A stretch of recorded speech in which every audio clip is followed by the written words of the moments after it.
Good afternoon everyone, Country Flyboy here, and today the third video in the Seaplane series. Today we are covering seaplane basics and some seaplane-based operations. So let's get on to the basics here. There are two main types of seaplanes: flying boats, aka hull seaplanes, and float planes. Flying boats are designed in a way that their fuselage is their main landing gear. This is usually supplemented by smaller floats near the wingtips. Float planes, however, are just land airplanes that have been fitted with floats in place of their main landing gear. Some seaplanes supplement their floats with actual landing gear and are capable of operating on both land or sea. These are known as amphibians. For amphibious float planes, the landing gear typically retracts into the floats. On flying boats, usually the gear retracts into the fuselage. There are considerable differences between the handling of a float plane and a flying boat. However, similar principles govern the procedures and techniques for both. For the most part, this series will be focusing on float planes like this Piper Cub, equipped with pontoons instead of wheels. Though we may mention some things regarding flying boats, towards the end we will discuss them in more detail. Many of the terms that describe seaplane hulls and floats come directly from the nomenclature of boats and ships. Some of these terms you might already be familiar with. The nautical terms commonly used when operating seaplanes is port and starboard for left and right, port side's left, starboard is right, bow and stern for the front and rear, and windward and leeward for upwind and downwind sides. Floats are rated according to the amount of weight they can support, which is based on the weight of the actual volume of fresh water they displace. Fresh water is the standard because seawater is about 3% denser than fresh water and can therefore support more weight. If a particular float design can displace 2,500 pounds of fresh water when the float is pushed under the surface, the float can nominally support 2,500 pounds. A seaplane equipped with two such floats would seemingly be able to support 5,000 pounds, but the floats would both be completely submerged at that weight. Now, such a situation is impractical, so seaplanes are required to have a buoyancy of 80% in excess of that required to support the maximum weight of the seaplane in fresh water. To determine the maximum weight allowed for a seaplane equipped with two floats, divide the total displacement by 1.8 or 180%. Using the example of the two floats, each displacing 2,500 pounds, the total displacement of 5,000 pounds divided by 1.8 gives a maximum weight of the seaplane of 2,778 pounds. All floats are required to have at least 4 watertight compartments. These prevent the entire float from filling with water if it is ruptured at any point. The floats can support the seaplane with any 2 compartments flooded, which makes the seaplane difficult to sink. Most floats have openings with watertight covers along the deck to provide access to the inside of each compartment for inspection and maintenance. There are also smaller openings connected by tubes to the lowest point in each compartment called the bilge. These openings are used for pumping out the bilge water that leaks into the floats. Floats are typically heavier than fixed landing gear, and they create more drag. This can significantly reduce the airplane's useful load as the weight of the floats adds to the aircraft's empty weight.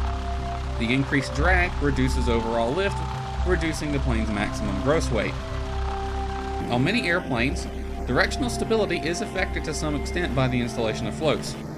This is caused by the length of the float and the location of their vertical surface in relation to the airplane's center of gravity. Because the floats present such a large vertical area ahead of the CG, they may tend to increase any yaw or slide slip tendencies. To help restore directional stability, an auxiliary fin is often added to the tail. Less aileron pressure is needed to hold the airplane in a slip. Holding some rudder pressure may be required to maintain coordination in turns, since the cables and springs of the water rudders may tend to prevent the air rudder from streamlining. Let's look at the floats. Here you can see the various parts of the floats. Key areas to be familiar with are the deck, bumper, water rudder, keel, and especially the step. Note how the floats are designed. The portion from step to bumper is larger and wider than step to water rudder. Why this is so will become clear later. Here's a cross-section of the inside of the floats. This is a general image and not what the internal structure looks like on a real de Havilland Beaver. Note, as the regs specified, there are 4 watertight compartments and a bilge pump with a hose leading to the lowest part of the compartments. Let's talk seaplane base operations. In the United States, the rules governing where seaplanes may take off and land are generally left to local governments. Some states and cities are very liberal with the laws regarding the operation of seaplanes on their lakes and waterways, while other states and cities may impose stringent restrictions. The Seaplane Pilots Association publishes a useful water landing directory with information on seaplane facilities, landing areas, waterway use regulations, and local restrictions throughout the United States. Thankfully, we don't have to worry about any of this in Flight Sim, so feel free to land wherever you see water and enough room. Established seaplane bases are shown on aeronautical charts and are listed in the chart supplements. You can also find them listed at seaplanebase.com and airnav.com. The facilities at seaplane bases vary greatly, but most include a hard surface ramp for launching, servicing facilities, refueling facilities, and an area for mooring or hangaring. Many marinas designed for boats also provide some seaplane facilities. Seaplanes often operate in areas with extensive recreational or commercial water traffic. The movements of faster craft, such as speedboats and jet skis, are unpredictable. People towing skiers may be focusing their attention behind the boat and fail to notice a landing or departing seaplane. Swimmers are nearly invisible, often with just their heads showing above the water. There is no equivalent to the airport traffic pattern to govern boat traffic. And although right-of-way rules exist on the water, many watercraft operators are unaware of the limits of seaplane maneuverability and may assume that seaplanes will always be able to maneuver and avoid them. Many times, the seaplane itself is an object of curiosity, drawing water traffic in the form of interested onlookers. Now, I'm sure you're eager to get started actually learning about techniques used to operate a seaplane. Well, let's go ahead and discuss them, but for now we will only mention or briefly mention operational techniques. This video will more so discuss some concepts you need to be familiar with to use these techniques. The next video will go over the techniques themselves, and the one after that will actually demonstrate them. So, I briefly showed this diagram in a previous video. This is a very important diagram to be familiar with. The x-axis shows speed and the y-axis shows pounds of thrust or drag. Like air, when something tries to move through water, the water resists. This resistance is drag. However, liquids tend to create more drag than gases since most liquids are incompressible. The amount of drag increases to the square of speed. Increase your speed 5 knots and you increase drag by 40 pounds. However, water also has a certain lifting force to it. As the water hits the floats, it gets forced downward, which in turn pushes the floats up. This is known as hydrodynamic lift. As you increase in speed, you're naturally pushed further out of the water. Less of the floats exposed to the water means less drag, but since you need speed to achieve this, more speed means more drag. There comes a point, however, where drag will start to decrease, allowing the speed to increase even more. This happens when hydrodynamic lift is pushing enough of the floats out of the water so that the amount of drag they produce is negligible. The point where this occurs is known as the hump. Takeoff in a seaplane takes up more room than the landplane counterpart. This is because the seaplane has more drag to overcome than its landplane cousin. Some seaplanes, particularly those with weaker engines, may not even be able to produce enough thrust to overcome the drag generated by the floats. So how do you get seaplanes like this into the air? By using the hump and the step.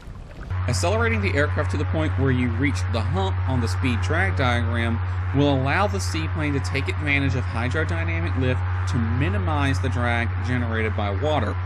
This is also used for higher speed water taxi operations. You should also know that seaplanes have more options open to them in terms of takeoff and landing directions. One of the techniques you can employ is turning the seaplane during its takeoff or landing run. This may be needed to navigate a curve in a river, for example.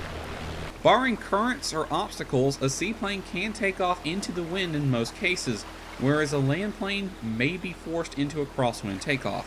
In exchange for this freedom, you must pay a price.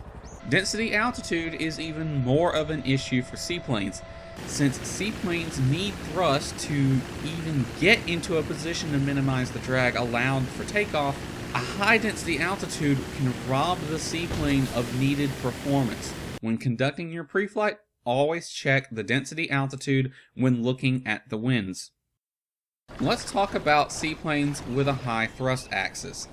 There is no good FSX version of this plane that I could find, so you will have to deal with me using GTA 5 to demonstrate this. This airplane in GTA is known as the Sea Breeze. It is based on the Seawind 300C. Note on this airplane, the engine is mounted well above the airplane's fuselage. This has its advantages. It puts the propeller out of the way of water spray during takeoff and landing, and mounting the engine up high allows more volume of the fuselage to go to passenger and cargo space or revenue generating space. The cockpit also has an excellent view too. Plus it just looks cool.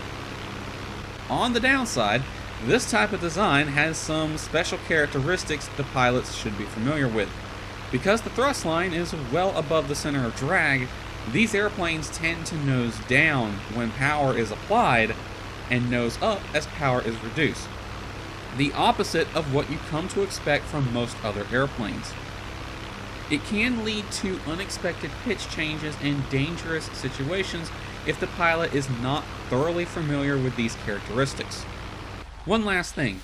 When operating float planes, there's this thing called center of buoyancy. Where it is changes depending on the plane's speed, how much weight the floats are supporting, the seaplane's attitude, other stuff like that. Understanding this is vital to properly controlling a seaplane on the water. Now that concludes this video. The next one will actually discuss the proper techniques for operating seaplanes, and it's going to be divided into two parts, the discussion video and the demonstration video. Hope you enjoyed it. We'll see you next time.